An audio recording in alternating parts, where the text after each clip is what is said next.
জুবিন দা বিহীন দ্বিতীয়টো ৰাতিপুৱা আৰু এয়া আপোনালোকে দেখিবলৈ পাইছে সকলোৱে ৰৈ আছে কেৱল জুবিন দাৰ অপেক্ষাত জুবিন দা আহি পাব তেখেতসকলে চাব বাবে এনেদৰে ৰৈ থকা দেখা গৈছে আৰু মই কিছু লোকৰ মন্তব্য ল'ব বিচাৰিছো আপোনালোকে কেতিয়াৰ পৰা ৰৈ আছে আমি 3:30টাৰ পৰা ৰৈ আছো 3:30 বজাৰ পৰা কেৱল জুবিন দাক দেখা পাবৰ কাৰণে আৰু গোটেইটো দেখা নাপামেই তথাপিতো তেওঁৰ মানে হেৰিটো পাম বুলি আশা কৰি ৰৈ আছো আৰু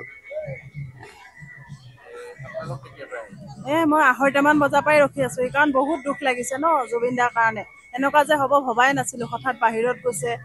এতিয়া আৰু অকমান আঘাতো পাইছো বহুতখিনি আঘাত পাইছো হ'লেও এপলক চোৱাৰ হেঁপাহেৰে ৰখি আছো এই কাহিলীপাৰা ঘৰৰ সন্মুখতে আছো আমি ৰখি কাহিলীপাৰাৰ ঘৰৰ সন্মুখতে এনেদৰে গুণমুগ্ধসকল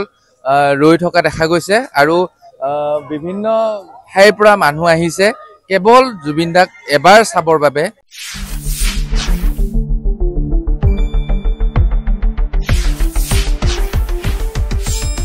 শুদ্ধ আৰু বিস্তৃত বাতৰিৰ বাবে চাই থাকক নিউজ ডেস্ক ৰিপোৰ্ট।